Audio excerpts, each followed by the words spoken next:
बिहार का आधा चुनाव हो चुका है और आधे चुनाव में ही बिहार के मुख्यमंत्री तय हो गए हैं और आधे चुनाव के जो परिणाम 6 तारीख के चुनाव के बाद दिख रहे हैं उसमें फिर से नीतीश कुमार बिहार के मुख्यमंत्री बन रहे हैं। नमस्कार, मैं हूँ आशा राय और आप देख रहे हैं माई पीडीएस समाचार।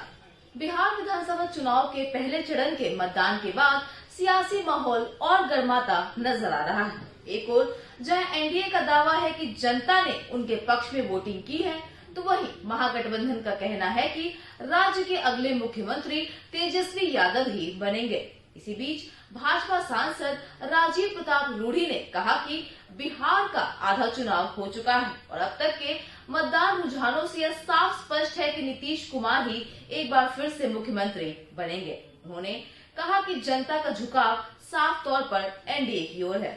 वहीं भोजपुरी अभिनेता और बिहार चुनाव में छपरा से राजद उम्मीदवार खेसारी लाल यादव ने कहा कि अगर विपक्ष नौकरी और रोजगार की बात करेगा तो वे चुनावी मैदान छोड़ देंगे और प्रमाण पत्र भी नहीं लेंगे। इस पर जवाब देते हुए रूढ़ी ने तीखी टिप्पणी की है और कहा कि सर्टिफिकेट की बात तो बाद में करे, पहले इंसानियत समझें। उन्होंने आरोप लगाया कि खेसारी लाल यादव के रोड शो के दौरान एम्बुलेंस को रास्ता नहीं मिला, जिससे एक मरीज की मौत हो गई। रूढ़ी ने कहा कि अगर किसी कलाकार में इतनी भी संवेदना नहीं है तो राजनीति में ऐसे लोगों के लिए कोई स्थान नहीं है। इसके अलावा तमिलनाडु के मुख्यमंत्री एम.के. स्टालिन द्वारा तेजस्वी यादव को बेस्ट सीएम उम्मीदवार कहने पर भी रूढ़ी ने पलटवार किया है।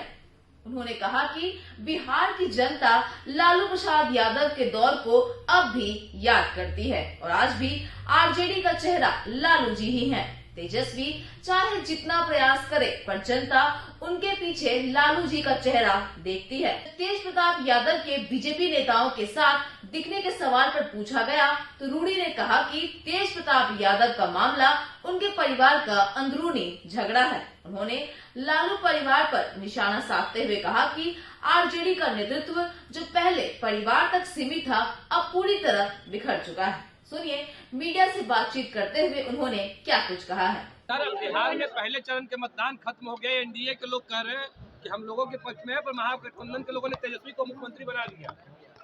बोले नौकरी और रोजगार के मुद्दे पर बिहार का आधा चुनाव हो चुका है और आधे चुनाव में ही बिहार के मुख्यमंत्री तय हो गए हैं और आधे चुनाव के जो परिणाम 6 तारीख के चुनाव के बाद दिख रहे हैं उसमें फिर से नीतीश कुमार बिहार के मुख्यमंत्री बन रहे हैं। खेसारी लाल यादव है सर, करें ये लोग नौकरी और रोजगार की बात करेंगे, हम चुनाव लड़ना छोड़ देंगे, सर्टिफिकेट नहीं लेंगे। भाई वो सर्टिफिकेट तो बात की बात है। सुने कि कल खेसारी लाल यादव कहीं थे और ऐसे कलाकार जो आते हैं जो जिनको इतनी भी संवेदना नहीं है कि एम्बुलेंस रुका रहा और कहते हैं कि खेसारी लाल यादव का रोड शो था और एम्बुलेंस रुका रहा और मरीज छटपटा के मर गया। जैसे नेताओं को जो नेता बनने चाहते हैं ऐसे कलाकार, अगर इनको इतनी भी संवेदना नहीं है कि रोड शो में रोड जाम हो रहा है और मरीज एम्बुलेंस में छटपटा के मर रहा है, तो मुझे लगता है कि ऐसे लोगों के बारे में राजनीति में कोई स्थान नहीं है और कार्रवाई भी होनी चाहिए। अगर ऐसी घटना हुई है तो चुनाव आयोग को कार्रवाई करनी चाहिए कि आखिर रोड शो की व्यवस्था में अगर एम्बुलेंस में किसी की मौत हो जाए तो निश्चित ये चिंता का विषय है और इलेक्शन कमीशन को कार्रवाई करनी चाहिए।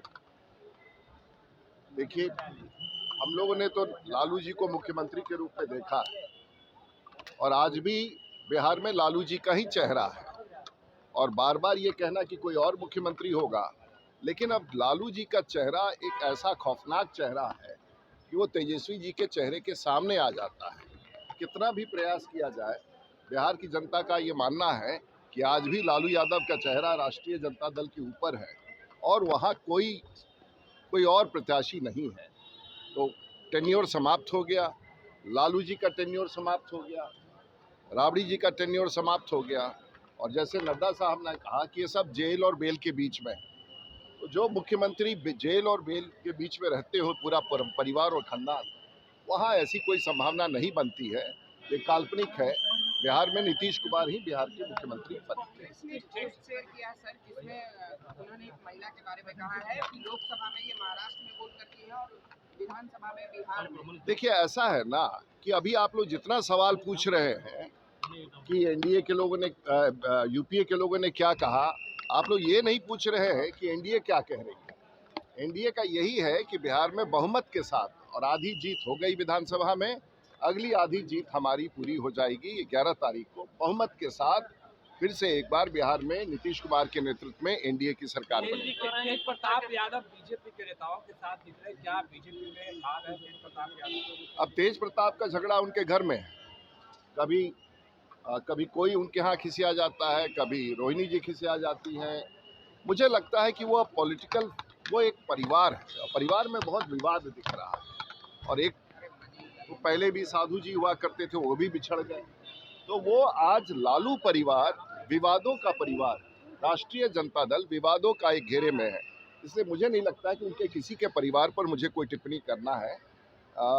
राष्ट्रीय जनता दल का नेतृत्व अब पूरी तौर से जो परिवार में था वो बिखर गया है। तो बिहार में पहले चरण के मतदान के बाद बयानबाजी और राजनीतिक हमले तेज हो गए हैं, पर जनता का फैसला अब दूसरे चरण की वोटिंग और नतीजों के बाद ही साफ होगा कि सत्ता की कुर्सी किसके हिस्से आती है। फिलहाल तो इस रिपोर्ट में इतना ही।